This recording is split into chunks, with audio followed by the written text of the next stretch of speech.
Queridos, nós estamos aqui hoje continuando a nossa série Princípios Elementares e eu tenho ficado muito feliz com aquilo que Deus tem feito. Nós acreditamos que aquilo que Deus vai construir através de nós e em nós passa por uma construção de um alicerce bem estruturado. E o alicerce de um cristão é o conhecimento e entendimento que ele tem da palavra de Deus. Muita gente pensa que o alicerce do cristão é o quanto ele aguenta sofrer, é o quanto ele aprendeu a lidar com os problemas. Isso pode ser alicerce para outras coisas, mas para que você se mantenha firme até o fim, o que vai te manter firme é compreender a palavra de Deus de maneira correta, interagir com essa palavra. Na semana passada nós tivemos a primeira palavra da parte que trata com a comunidade, porque esses princípios são 6 princípios elementares, nós vamos ler ele aqui, e eles são divididos em duplas, e a primeira dupla de princípios, que é arrependimento de obras mortas e fé em Deus, fala da sua vida com Deus, da sua intimidade com Deus, mas a doutrina de batismos, que nós falamos aqui na semana passada, e hoje, que é a imposição de mãos, fala da vida em comunidade, a importância que Deus dá para a vida em comunidade. E nós já estamos nos preparando, porque semana que vem, nós já vamos falar de ressurreição dos mortos, e terminaremos com juízo eterno. Isso é para você entender que tudo isso é chamado de princípio elementar.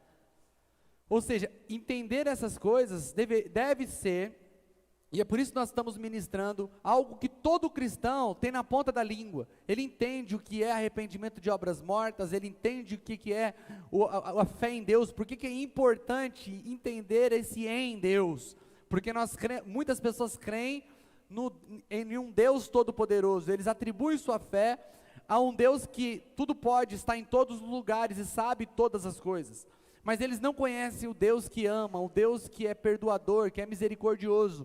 Então eles lidam com um dilema, quando eles chegam diante de uma situação, que eles sabem que o poder de Deus poderia resolver e não resolveu, então eles desconfiam de Deus. Nós aprendemos que Eva, ela foi seduzida, não com um argumento de que Deus não tinha poder, mas com o argumento de que Deus não era transparente, que Deus não tinha dito toda a verdade, quando Deus disse que se comesse, morreria. Ou seja, nós precisamos crer e confiar em Deus, conhecendo o seu caráter e suas virtudes. E olha o que o escritor aos Hebreus vai dizer, no capítulo 6, do verso 1 ao 3. Hebreus 6, do 1 ao 3. Por isso, pondo de parte os princípios elementares da doutrina de Cristo, deixemo-nos levar para o que é perfeito, não lançando de novo a base do arrependimento de obras mortas, a fé em Deus, o ensino de batismos e da imposição de mãos, da ressurreição dos mortos e do juízo eterno. Isso faremos se Deus permitir. O escritor está dizendo, o escritor aos Hebreus, a carta dele é uma carta magnífica, porque é uma carta cheia de profundidade, falam de coisas que nós não vamos ver os outros autores falando, nós não vamos ver o conteúdo de Hebreus, nem de forma similar em outra carta, e ele está falando de coisas profundas, mas ele diz para a igreja, ele diz o seguinte: eu não vou lançar de novo. E o que tem a ver isso de novo? Quer dizer que ele já tinha ensinado os princípios elementares para a igreja, e os princípios elementares são esses que nós acabamos de ler, que deve ser a base da fé de todo cristão. Ele precisa ter a tua vida fundamentada no arrependimento de obras mortas. O que é isso? Identificando obras que não pertencem à sua nova natureza. Ele foi transformado, ele é uma nova criatura, aquilo não pertence mais. E como é que ele descobre quais obras são essas?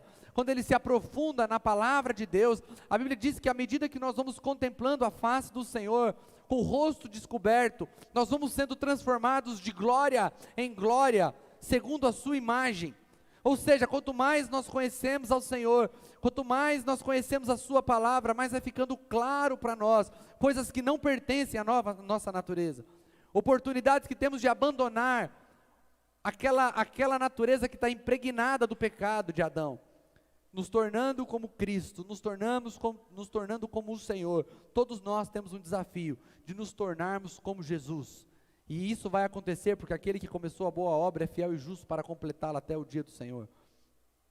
Então nós aprendemos sobre isso, arrependimento de obras mortas, aprendemos sobre edificar a nossa fé no caráter de Deus, Semana passada aprendemos sobre batismo, e nós aprendemos que o primeiro batismo que um cristão passa é o batismo no corpo de Cristo. Nós somos mergulhados no corpo de Cristo, ou seja, não existe fé cristã de forma isolada. Eu sou um cristão. Isso eu tenho ouvido muito. Eu tenho minha vida com Deus na minha casa. Deus sabe que eu oro. Deus sabe que eu tenho meu tempo com Ele. Deus sabe que eu leio a Bíblia. E ele acha que ele está justificando o fato de ele não pertencer a uma comunidade de fé. E nós aprendemos que nós somos mergulhados no corpo de Cristo. E olha o que o apóstolo Paulo diz aos Efésios. Vou repetir esse texto, foi lido semana passada. Efésios capítulo 4, verso 15 e 16. O texto diz assim: antes, seguindo a verdade em amor, cresçamos em tudo naquele que é a cabeça, Cristo. Dele todo o corpo ajustado e unido pelo auxílio de todas as juntas, cresce e edifica-se a si mesmo em amor, na medida que cada parte realiza a tua função. Ele está dizendo que existem coisas na vida cristã que nós não precisaremos receber um milagre da parte de Deus. Esse milagre já existe e está disponível para aqueles que estão conectados no corpo de Cristo. Ele vai dizer que o corpo edifica a si mesmo. Pega na mão do teu irmão assim, aperta mesmo assim, fala: tem coisas em você que eu preciso, e tem coisas em mim que você precisa. Não fique me devendo nada. Se for dinheiro, irmão, já aproveita a pagar também. Já passa o Pix aí pro irmão. Ou seja, a Bíblia diz que nós precisamos uns dos outros, nós edificamos uns aos outros, à medida que cada um cumpre a tua função. Ou seja, existe algo na vida da igreja que só vai acontecer quando todo mundo entender que precisa cumprir a tua função, que Deus não chamou ninguém para ser apêndice no corpo, que se tirar fica tudo bem. Todo mundo é importante, todo mundo é importante, todo mundo é necessário. E essas duas palavras, tanto da semana passada como dessa semana, é para trazer clareza sobre isso. Quando nós falamos sobre imposição de mãos, isso já era algo normal no Antigo Testamento. Nós vamos ver, por exemplo, quando Jacó vai abençoar os seus filhos, ele impõe as mãos. Tem até uma cena bem cômica, que quando Jacó assume os filhos de José como sendo seu, tanto que você vai ver que tem uma tribo de Manassés e uma tribo de Efraim. E Manassés e Efraim são filhos de José e não de Jacó. Mas Jacó os assume no final de sua vida como seus, no lugar de José, tanto que não existe uma tribo de José. As duas tribos são de José. E quando ele vai abençoar Manassés e Efraim, José coloca diante de Jacó os seus filhos na disposição correta. Ele coloca o mais velho diante da mão direita de Jacó e coloca o mais novo diante da mão esquerda de Jacó. E é curioso porque por algum motivo Jacó cruza os braços. E ele coloca a mão direita sobre o mais moço e coloca a mão esquerda sobre o mais velho. E José, vendo aquilo, achou que o pai estava meio velho, caduco, tentou descruzar os braços. Foi lá e pegou e tentou desfazer. E Jacó falou: não, vai ser desse jeito mesmo, eu sei o que eu estou fazendo.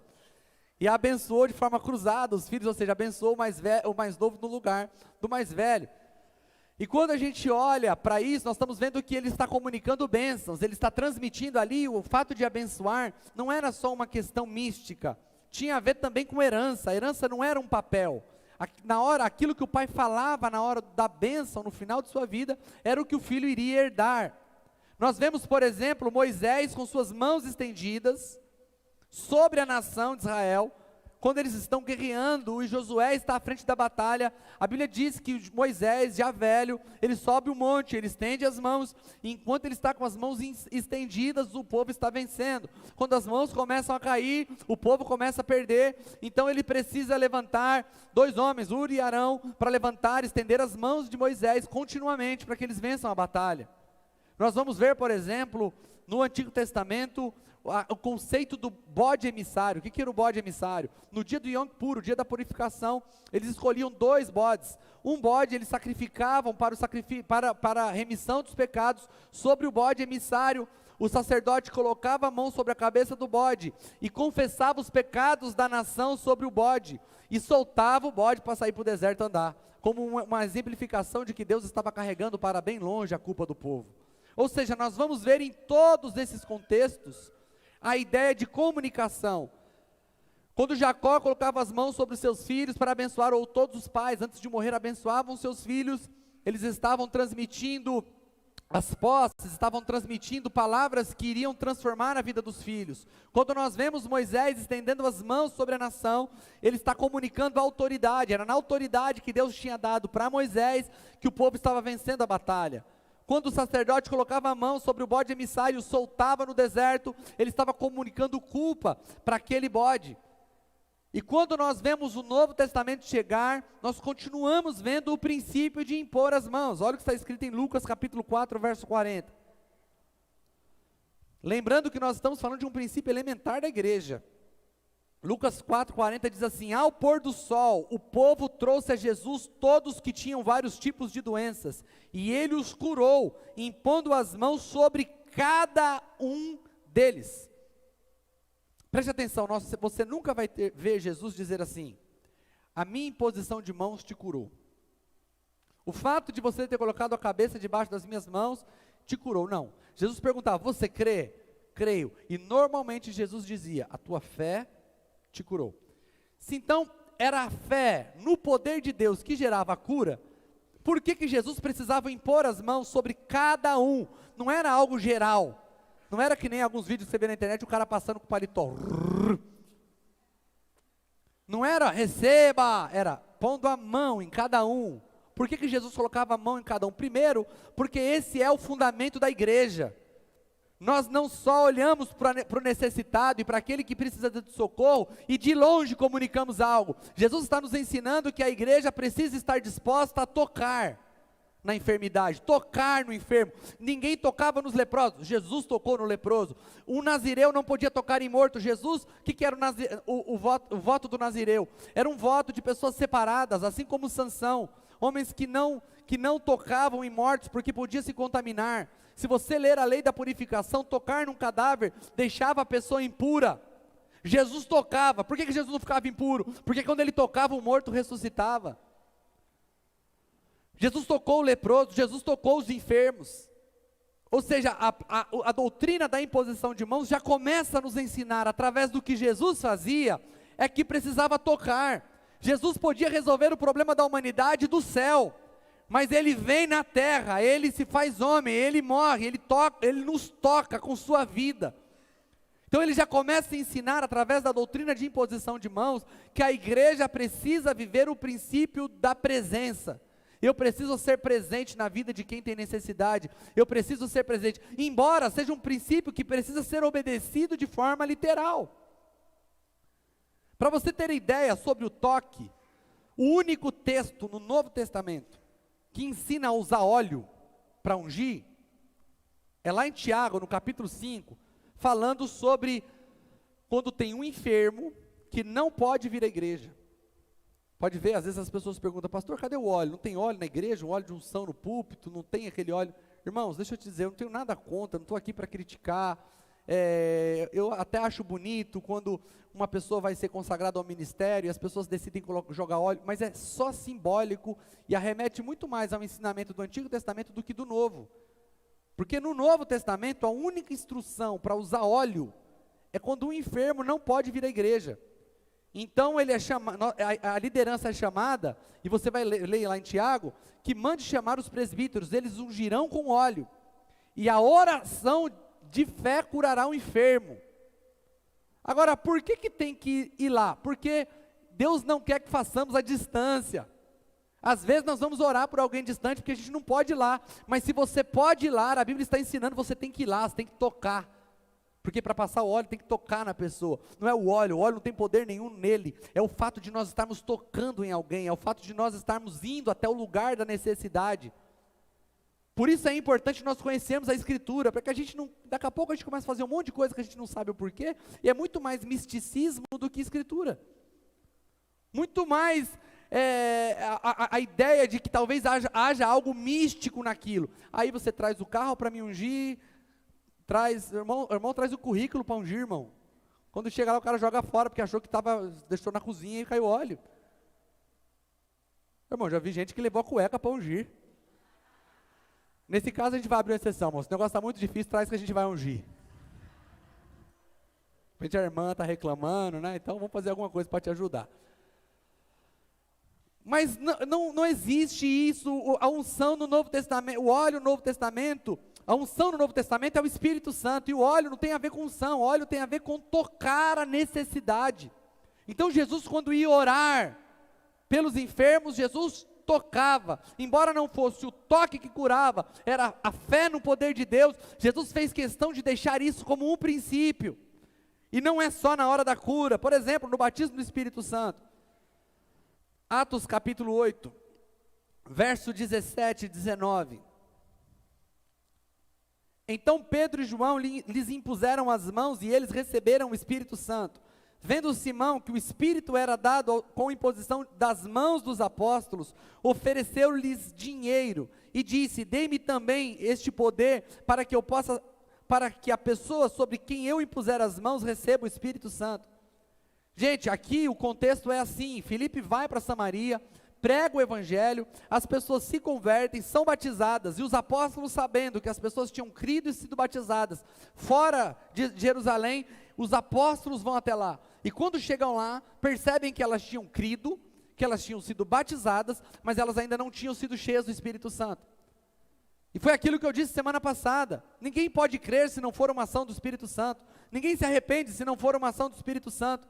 E eles se arrependeram, eles creram, eles foram batizados, mas de repente os apóstolos chegam lá, e esse Simão que tentou pagar aqui era um mágico que também tinha se convertido, e quando os apóstolos chegam, eles impõem as mãos, e as pessoas vão sendo cheias do Espírito Santo. Foi o que aconteceu aqui no domingo passado, as pessoas foram cheias do Espírito Santo pela imposição de mãos.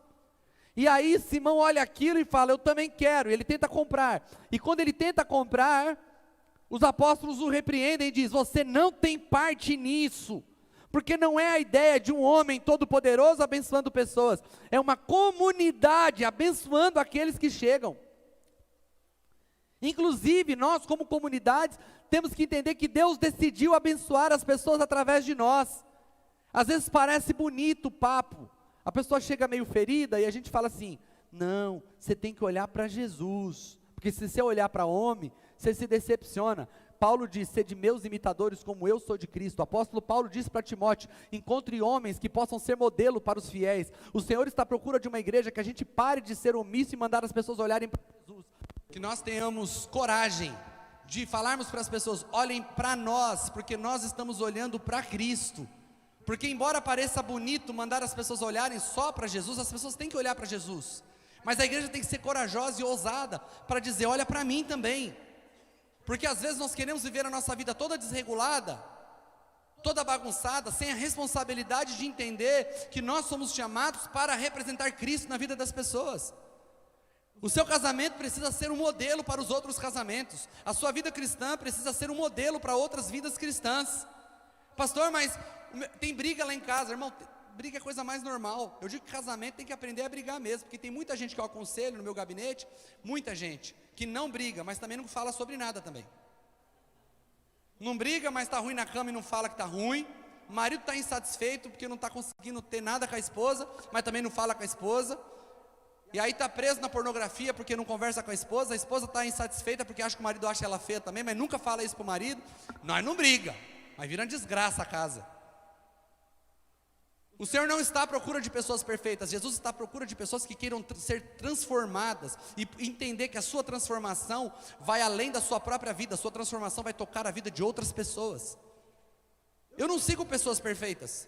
As pessoas que influenciam minha vida não são pessoas perfeitas. As pessoas que influenciam minha vida, as pessoas que eu olho para elas ontem e depois eu olho amanhã e elas estão mudando. Eu preciso seguir pessoas que estão mudando, porque eu também estou mudando, eu não sou perfeito. E se você entende isso, você entende que a fé cristã é ser uma comunidade que está pronta para abençoar o outro.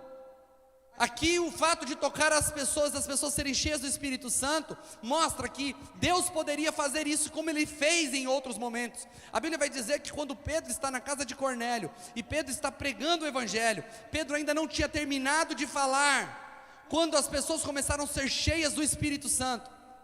O Senhor faz como Ele quer, do jeito que Ele quer, mas o padrão do Novo Testamento é uma comunidade pronta para abençoar o outro. olha o que está escrito em primeira carta de Timóteo, capítulo 4, verso 14. Não negligencie o dom que lhe foi dado por mensagem profética com imposição de mãos dos presbíteros. Mais uma vez, Timóteo vai ser enviado como pastor, e o grupo da igreja está orando, e uma palavra profética surge. Que palavra profética? Sobre o dom, sobre as ferramentas que Timóteo precisava.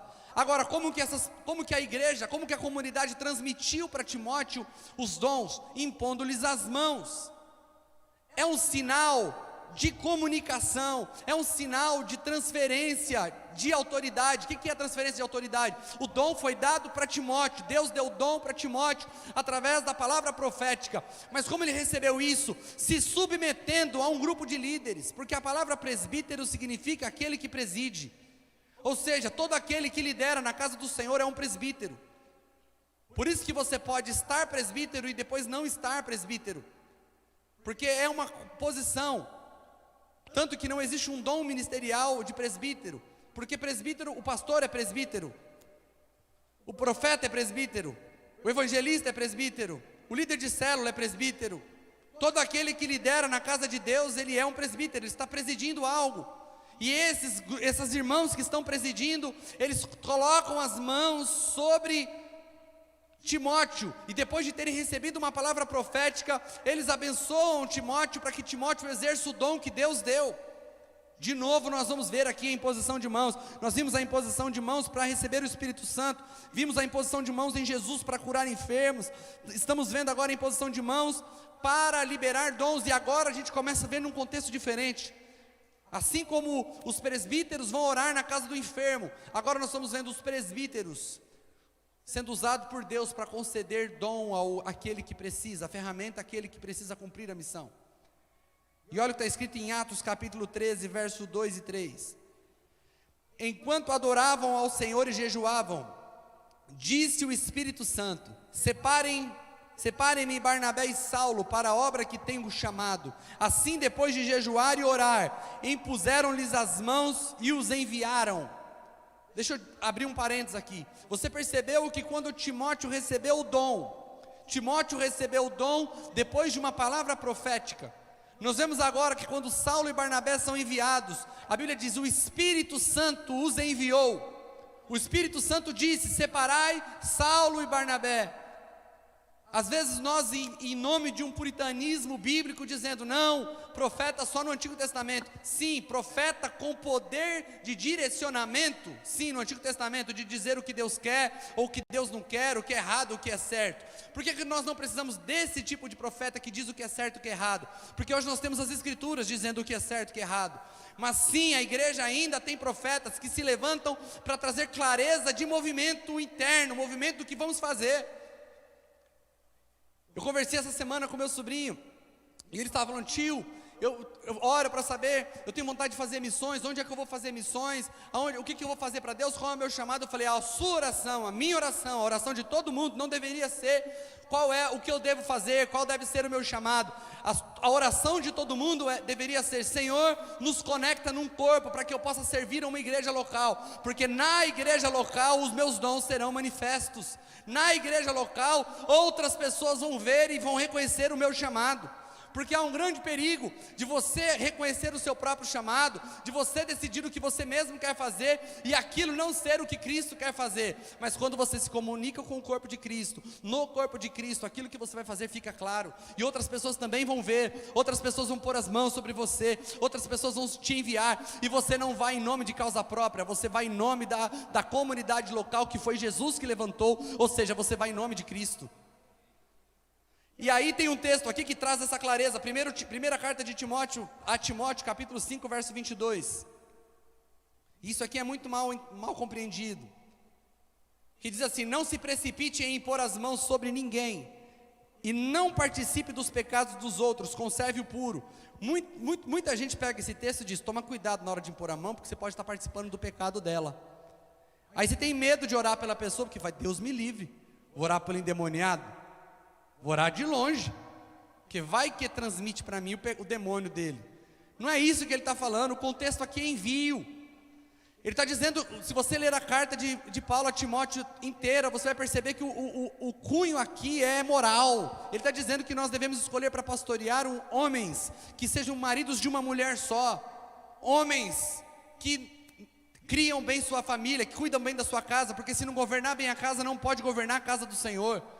E de repente ele vai dizer, não levante alguém, não imponham as mãos, ou seja, a igreja não deve enviar alguém para pastorear de forma precipitada, porque se nós colocarmos aqui em cima da plataforma e falarmos, nós estamos aqui separando fulano para o ministério, e essa pessoa vive uma vida de pecado, nós estamos participando do pecado dela, no sentido de que nós estamos assinando embaixo da conduta dela, dizendo que ela está certa, que está tudo correto, que a gente concorda com ela, que a gente concorda com o pecado dela.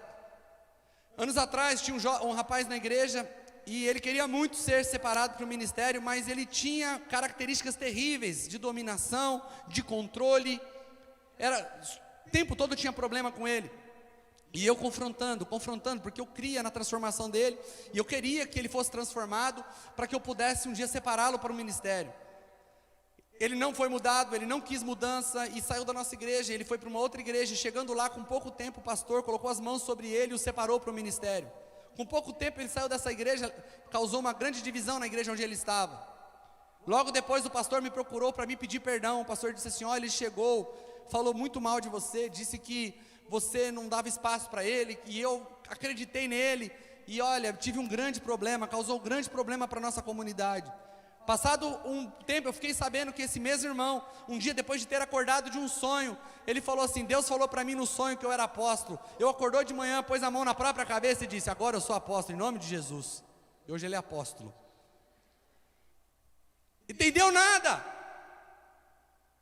Não é eu que coloco a mão sobre mim, não é meu poder, é a comunidade reconhecendo o dom que há em mim, que foi dado pelo Senhor.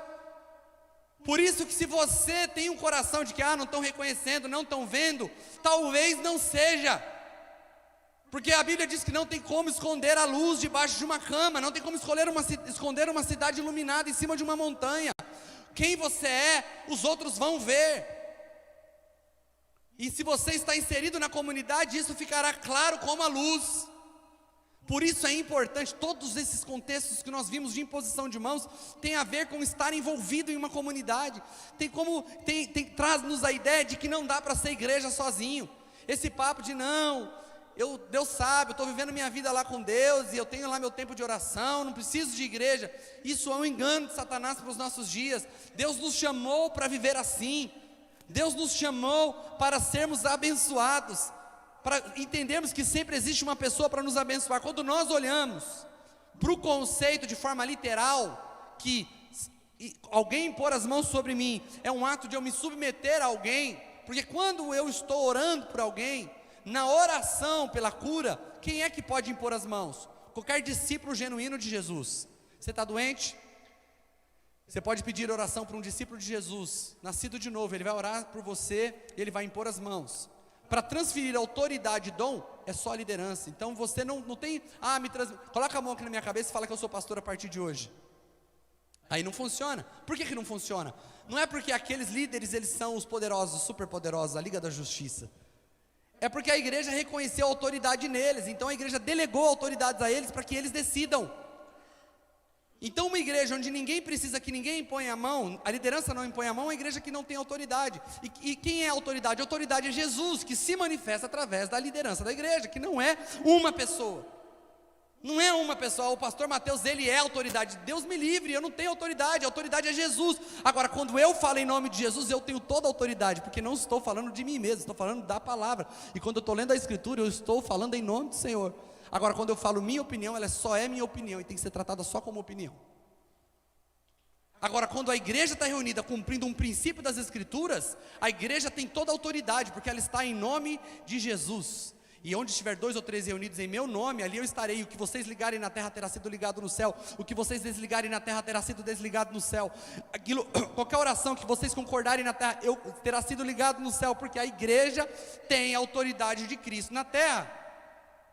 Está comigo? Está dando para entender? Ou seja, quando nós vivemos como igreja, entendendo a importância da igreja, Jesus manifesta a sua autoridade. Agora, quando eu olho para o conceito, eu tenho que perguntar assim: quem é que está colocando a mão sobre mim? Porque é o seguinte, Paulo teve que baixar a cabeça para Ananias pôr a mão e orar sobre ele. Quando nós olhamos para Timóteo, Timóteo teve que baixar a cabeça para que Paulo colocasse a mão sobre eles, os presbíteros colocassem as mãos sobre eles. Quando olhamos para Saulo e Barnabé, nós vemos que eles tiveram que colocar as mãos debaixo da cabeça dos apóstolos, para que eles pudessem ser enviados como missionários. Então, o princípio me ensina o porquê usar, porquê impor as mãos, mas também me ensina que eu preciso estar pronto para ser abençoado. Que sim, muita gente não pode pôr a mão na minha cabeça, mas tem muita gente que pode. Porque a gente fica o tempo todo dizendo, eu trafeguei na minha vida cristã por cada lugar que você não acredita, eu vi cada coisa que você daria risada. E tem coisa que parece bonita, mas no final esconde orgulho. A pessoa fala assim, não é qualquer um que põe a mão na minha cabeça não, tá certo. Mas ele está dizendo isso é porque ninguém põe a mão na cabeça dele. Ele não está dizendo que ele é criterioso. Ele não está dizendo que ele está procurando pessoas pessoas sérias que ele quer se submeter. Ele não está dizendo isso. Ele está dizendo, ninguém pode, porque eu sou todo poderosão. E deixa eu dizer uma coisa para você: o orgulho precede a ruína, a soberba precede a queda.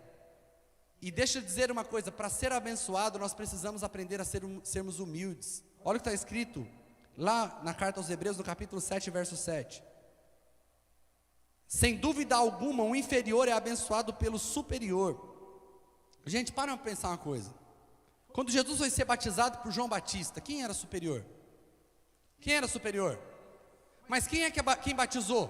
Jesus, João Batista. O ato de batizar é um ato de abençoar, certo?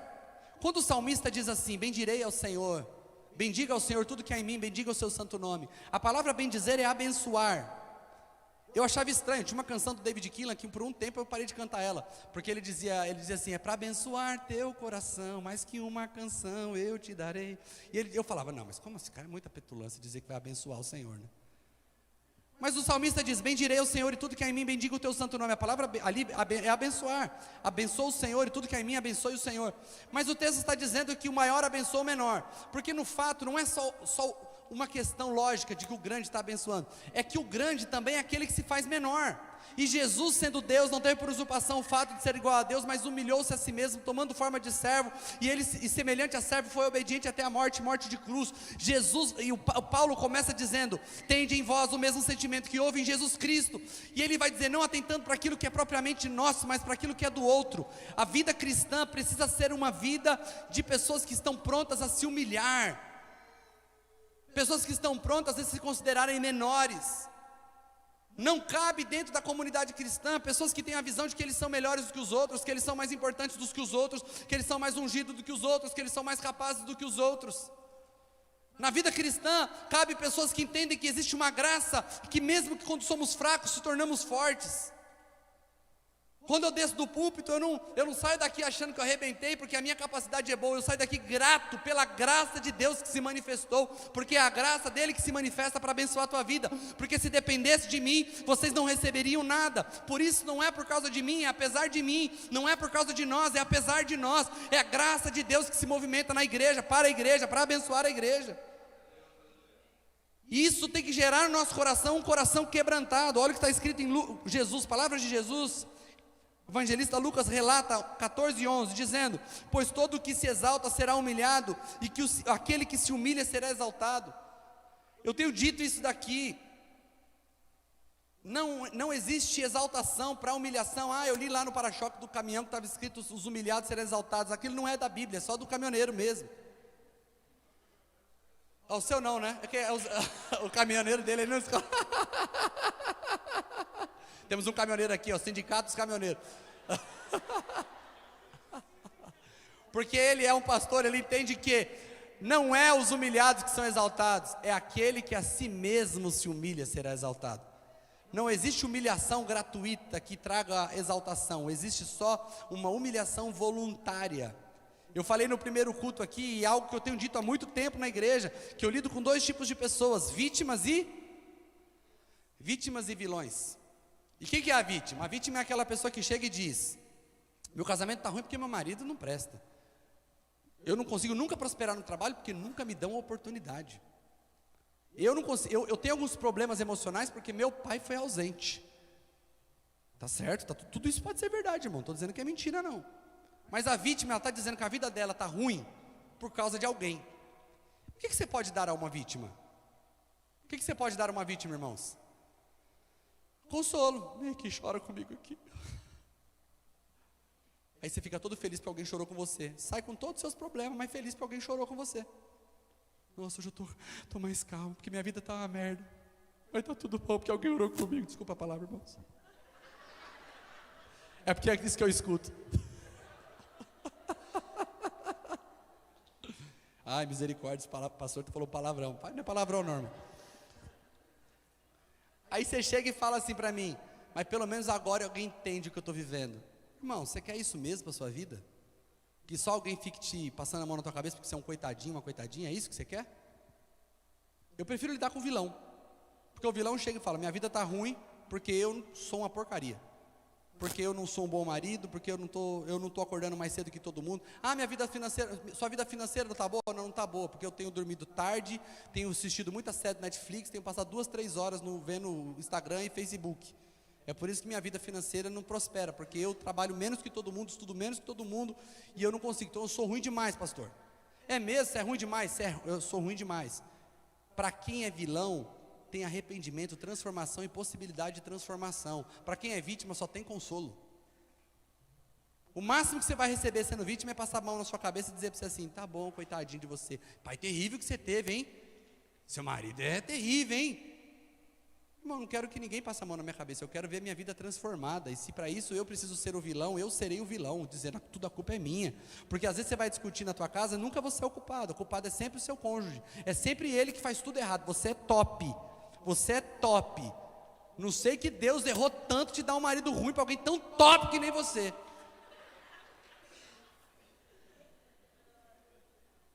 Aonde você estava com a cabeça sendo tão perfeita, linda e maravilhosa, toda perfeita, ter escolhido esse traste para viver com você.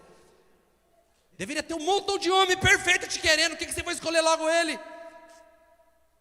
Aí você percebe que você não é tão bom assim não. Você não é tão perfeito assim não, você não é tão belezinha assim não. Mas aqui ninguém é assim, né, irmãos? Graças a Deus, você é líder de célula, todo mundo chega na tua casa e diz assim, o problema em casa sou eu. Eu fico vendo, irmãos, às vezes a pessoa chega para mim e com uma cara de pau, e ela tem uma lista de 50 defeitos do marido, e da esposa, e eu olho assim e falo, meu Deus do céu, como que eu vou ajudar ela, porque o marido dela nem está aqui para me falar? Você só quer desabafar? Então assim, irmão, quando você for falar mal de alguém para mim, você já fala logo no início, pastor, é só um desabafo. E que seja, eu só vou aceitar se for no máximo do teu marido, que for de outro eu vou tentar consertar. Por que você está falando isso na imposição de mãos? É porque quando nós aprendemos o conceito de imposição de mãos, nós aprendemos a ser pessoas humildes, porque a gente sabe que a gente não vai sozinho a lugar nenhum, sempre alguém vai estar do nosso lado, e nós sempre estaremos nos submetendo a alguém. Não dá para fazer sozinho. O princípio de imposição de mãos me ensina que eu preciso estar debaixo da mão de alguém. E por que ele é melhor? Não, porque imposição de mãos é conceito de legado. Alguém põe a mão sobre mim, eu ponho a mão sobre outro vai impor a mão sobre o outro, e a gente vai conduzindo a igreja de Cristo, ele vai edificando sua igreja, à medida que pessoas estão capazes de abaixar suas cabeças. Você crê nisso, irmãos? Quero te convidar a ficar em pé.